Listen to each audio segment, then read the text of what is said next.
But ఎంతో కొంత దాంట్లో వాస్తవం ఉంటుంది.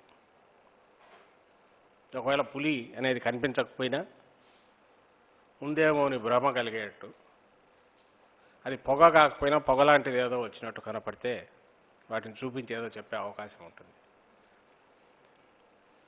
అసలు ఏమీ సంబంధమే లేనిది, పూర్తిగా అబద్ధాలు మినహా ఇంకేమీ లేకుండా ఒక బకెట్లో కొద్ది బురద తెచ్చి చల్లేస్తే ఇంకా దాన్ని తుడుచుకోండి. మీరు తుడుచుకుంటే ఎలాగ అదన్నా మురికెన్నా కనపడుతుంది, లేదా వదిలించుకొని స్నానం చేయాలి, శ్రమ పడాల్సి వస్తుంది, మళ్ళీ ఎక్స్ప్లెయిన్ చేయాల్సి వస్తుంది. మీ చావు మీరు చావండి అన్నట్టు ఆయన పూర్తిగా తన సహజ స్వభావానికి అనుగుణంగా తనకు పుట్టుకతో వచ్చిన ఏదైతే బుద్ధి ఉందో, ఏదైతే పుడకలతో తప్ప పోదో అని పెద్దలు అంటారో దానికి పూర్తి అనుగుణంగానే 200% దానికి అనుగుణంగానే ఆయన ఈరోజు లేఖ రాశారు. ఆయన ఏ పవన్ కళ్యాణ్ గారు లాంటి వాళ్ళు అయితే అంటే పాలన అనుభవం లేదు, ఒక లేఖనం లేక నిజంగా ఒక రాజకీయ పార్టీలో పెద్ద ఎత్తున ఆయన చంద్రబాబు నాయుడు గారు చెప్పినట్టు దశాబ్దాల తరబడి అనుభవం ఉన్న నాయకులు ఇవన్నీ కానోళ్ళు అంటే ఎస్, దానికి అలవెన్స్ ఇవ్వచ్చు, డిస్కౌంట్ చేయొచ్చు. మేబీ ఎక్కడో ఏ పత్రికలో తప్పుడు పత్రికలో తప్పుడు రాతలో రాస్తే ఆయన చదివి పాపం ఆవేశం తెచ్చుకున్నాడేమో అనుకోవచ్చు.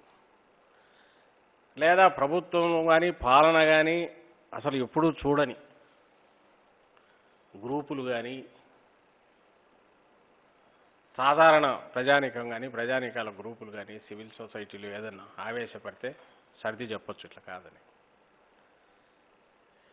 కానీ మొన్న ఇంకా మొన్ననే రెండేళ్ళు నిన్నడుగా మొన్న 30th పూర్తి అయింది ఆయన ఉండిపోయిండేది.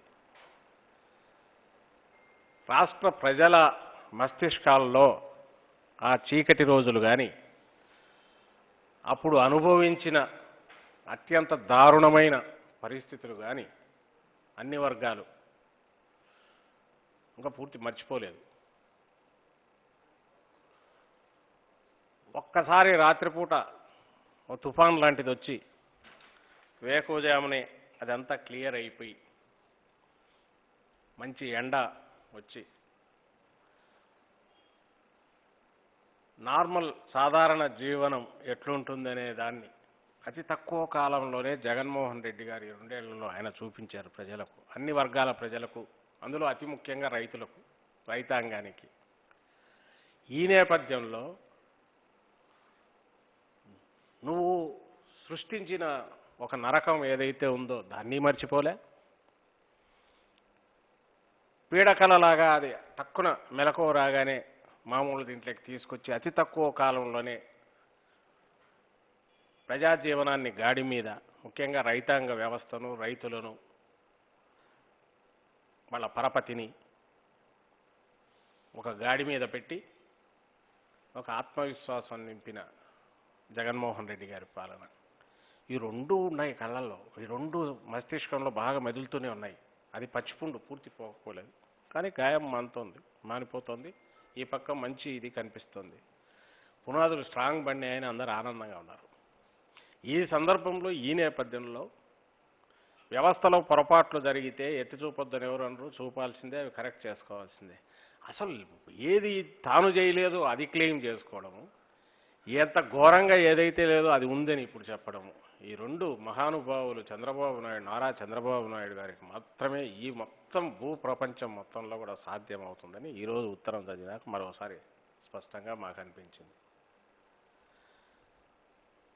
ఈ రాష్ట్రంలో రైతాంగం ఎవరైనా సరే, అంటే ధాన్యం పండించి ప్రొక్యూర్మెంట్ దానికి ఇచ్చిన వాళ్ళు, ఆయన ఎట్లా రాశాడో మరి ఆయన రాసినట్లు ఎవరో తయారు చేసిన 48 గంటల్లో ఆయన హయాంలో పేమెంట్లు అయ్యాయంట. 48 అవర్స్లో ప్రొక్యూర్మెంట్ జరిగిన 48 అవర్స్లో మేము పే చేసేసామని ఆయన భుజాలు ఆయన తరుచుకున్నారు. 48 అవర్స్లో పే చేశారా లేదా ఇంకొకట అనేది చేయాలంటే గవర్నమెంట్ రికార్డ్స్లో పోయి చూడాలి. సరే, మేమేదో దాంట్లో ఉన్నాం కాబట్టి అధికారులు అడిగి వివరాలు తీసుకొని చెప్పగలం, కానీ మిగిలిన వాళ్ళకి ఏం తెలుస్తుంది? కాబట్టి ఒక బండ వేసేస్తే వాళ్ళ చావాల్సి వస్తారని. వేరే ఏం అక్కర్లేదు. జగన్మోహన్ రెడ్డి గారు అధికారంలోకి వచ్చాకనే,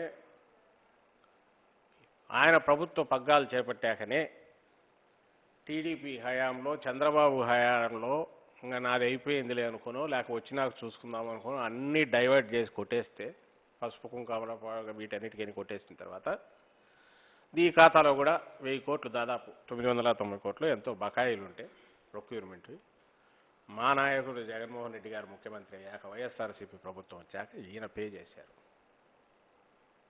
వేరే ఏమి లిట్మస్ కావాలా మీ దరిద్రపు పాలనకు, మీ టీడీపీ దరిద్రపు పనితీరుకు, ప్రభుత్వ పనితీరుకు వేరే ఏ నిదర్శనం కావాలా చంద్రబాబు గారు అని నేను అడుగుతాను. సిగ్గు ఎగ్గు ఉండాలి కదా. 48 గంటలు, 24 గంటలు, వైనాట్ 20 hours, 10 hours చెప్పిండాల్సిందే. లేదంటే క్యాష్ అండ్ క్యారీ అని చెప్పింటే కూడా మేమేం ఏం చేయగలిగింది ఏం లేదు. మళ్ళీ ఖండించుకోవాల్సిందే, చెప్పాల్సిందే. అలాగే ఫ్యాక్ట్స్ ఇంకొన్ని తెప్పించాం. ఎలాగో అన్నాడు కదా, అన్నప్పుడు ఎందుకు వదలాలా, పెద్ద బడితే తీసుకునే కొడదామని. దొరికినప్పుడు, మాకు అవకాశం దొరికినప్పుడు మేమెందుకు వదలాలి అని అఫీషియల్స్ రిక్వెస్ట్ చేసి తెప్పించుకుంటే 14-15లో 18 లక్షల రబీ ప్రొక్యూర్మెంట్ చెప్తున్నా. రైతుకు ఏదైనా ఏది ఇస్తుంది భరోసా? ప్రభుత్వం మార్కెట్లో ఇదైనప్పుడు ప్రైస్ పడకుండా ఒక లెవెల్ దగ్గర మేము ఆదుకుంటామని ఉండాలి. అది సెంట్రల్ గవర్నమెంట్ పాలసీస్కి అనుగుణంగా మినిమం సపోర్ట్ ప్రైస్ అనేది ఉంటుంది. దాని ప్రకారం కొంటాం. ఎప్పుడు మార్కెట్లో ధర దొరకనప్పుడు మినిమం సపోర్ట్ మేము ఇస్తామనేది ప్రభుత్వం ఉంటుంది. ఆ భరోసా నీ హయాంలో, బాబునాయుడు ప్రభుత్వం హయాంలో ఎట్లుండింది, ఇప్పుడు ఎంత చేస్తున్నాం? 14-15లో 18,91,000 టన్నులు, 15-16లో 20 లక్షలు, 16-17లో 16,95,000, అంటే 17 లక్షలు అనుకోండి. 17-18లో 18 లక్షలు, 18-19 27,52,000. ఇది procurement of tonnage rabi season. వేరే 19-20 జగన్మోహన్ రెడ్డి గారు వచ్చిన ఫస్ట్ ఇయర్ 34,73,414 టన్నులు ప్రొక్యూర్ చేశారు. వచ్చిన ఏడాది అంటే వచ్చిన 4-5 నెలల తర్వాత, 6 నెలల తర్వాత సీజన్ మొదలైతే, సీజన్ పూర్తి అయ్యేసరికి ఆయన 34 లక్షలు మా ప్రభుత్వం ప్రొక్యూర్ చేసింది. అంతకుముందు 2,000 కోట్లలో ఉన్నింది. 18-19 ఒక్కటే 4,800 కోట్లు వాళ్ళు ప్రొక్యూర్మెంట్ చేశారు. అందులో 1000 కోట్లు బకాయి పెట్టారు, మా ప్రభుత్వం చెక్ పే చేసింది. 2019-20 వచ్చేసరికి జగన్మోహన్ రెడ్డి గారి ప్రభుత్వం 6,331 కోట్లు పే చేసి, నేను ఇంతకుముందు అన్న 34,73,000 టన్నులు ప్రొక్యూర్ చేసింది ధాన్యం, వరి ధాన్యం. 20-21 అంటే ఇప్పుడు ఈ సీజన్ రబీ ఏదైతే అయిపోయి ఇప్పుడు ప్రొక్యూర్మెంట్ మొదలైందో, ఇప్పటికీ 25,25,000 టన్నులు మేము ప్రొక్యూర్ చేశాం. మొత్తం టార్గెట్ వచ్చి 45 లక్షల మెట్రిక్ టన్నులు ప్రొక్యూర్ చేయాలంటే లాస్ట్ ఇయర్ కంటే ఆల్మోస్ట్ 10 lakh tons ఎక్కువ ఉంది. అయిపోతే చేస్తాం. అది బేస్ మినిమం, ఒక అంచనాల కోసం, ప్రిపేర్డ్నెస్ కోసం. దాని మీద ఎంత వచ్చినా కూడా తీసుకోవడానికి రెడీగా ఉంది. ఇప్పటి వరకు 4,728 కోట్లు ఇది. ఎస్, దీని తర్వాత వచ్చేసరికి పేమెంట్స్కు బకాయిల గురించి నువ్వు 48 గంటలు అనేది మేము ఇప్పుడే తిప్పి కొట్టేశాను. నీ బకాయిలు మేము పే చేసాం. నువ్వు ప్రొక్యూర్ చేసింది ఎంత, దాంట్లో ఎంత బకాయి పెట్టావు?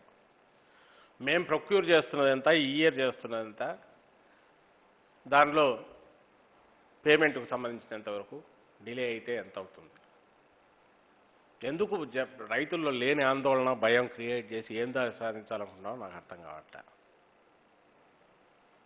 తర్వాత ఇంకొక పాయింట్ అన్నాడు, ఏ గ్రేడ్ దాన్ని అన్నాడు. అసలు ముందు ఏదైనా చంద్రబాబు ఆయనకేమైనా మెంటల్ అయిందా అర్థం కావట్లా, తలకాయలో మొత్తం చెడిపోయిందేమో అర్థం కావట్లేదు, లేదా ఆయన ఎవరినైనా ఏమి అజ్ఞానులనో మిడిమిడి జ్ఞానం ఉండేవాళ్ళనో ఆయన స్క్రిప్ట్ రైటర్లుగా పెట్టుకున్నాడో తెలియట్లా. కానీ ఏదైనా ఆన్సరబుల్ ఆయనే అవుతారు, ఎందుకంటే ఆయన పేరు మీద వచ్చింది కాబట్టి. బయట నీకు 1,300, 1,400కు పోతాడు, నువ్వు 1000 రూపాయలకు కొంటావు, ఏం జగన్మోహన్ రెడ్డి గారు అని అడుగుతాడు ఆయన. అసలు మినిమం సపోర్ట్ ప్రైస్ ఏంటి? బయట అంటే నిన్ను రైతులను బయట అమ్ముకోవద్దని చెప్పారా? బయట మార్కెట్ డౌన్ అయితే అండగా మేమున్నామని ఒక ప్రొటెక్షన్ దీన్ని ఇవ్వడానికే ఒక మినిమం సపోర్ట్ ప్రైస్ ఉంది. అది మ్యాక్సిమం సపోర్ట్ ప్రైస్ కాదు. వాడు రాసినోడు ఆ స్క్రిప్ట్ రాసినోడికి ఏమైనా తలకాయ తిరుగుతానిందో, లేక ఈయన చూసుకోలేదు, లేక ఈయనకే ఏమన్నా ఇదైందో మెంటల్ అయిందో తెలియదు. కానీ minimum support price is to safeguard the farmers, distress sale లేకుండా, అండర్ సెల్లింగ్ లేకుండా, తక్కువకు అమ్ముకోకుండా ఒక ప్రొటెక్షన్ నెట్ పెట్టింది. అది ఆయనకు తెలియదని ఎవరు అనుకోవడానికి లేదు. ఎందుకంటే ఆయన అందులో ఎకనామిక్స్ పిహెచ్డీ సగంలో మానేసింది ఏదో చేసినట్టున్నారు కాబట్టి ఖచ్చితంగా తెలిసి ఉంటుంది. ఇప్పుడు తలన్నా చెడిండాలా, లేకుంటే తల లేని ఆ తలకాయ పని చేయని వాడు ఎవడన్నా మిడిమిడి జ్ఞానం ఉండన్నా రాసిచ్చిండాలా. అక్కడ ఈ క్వశ్చన్ చూస్తే నవ్వు వస్తుంది. నీకు హయ్యర్ రేట్కి మార్కెట్లో పోతుంటే నువ్వు తక్కువ రేటుకి ప్రొక్యూర్మెంట్ అంటే తక్కువ రేటుకి ప్రొక్యూర్ ఎవరు చేస్తున్నారు? అమ్ముకోలేని వాళ్ళు ఎవరు వస్తే ఏ గ్రేడ్ అది? అసలు ఏ గ్రేడ్, ఏ కోర్ట్స్లో ఏ గ్రేడు, బీపీటీ లాంటివో ఇంకోటో అసలు ప్రొక్యూర్మెంట్లోకి వస్తున్నాయా? రైతులు ఇస్తున్నారా?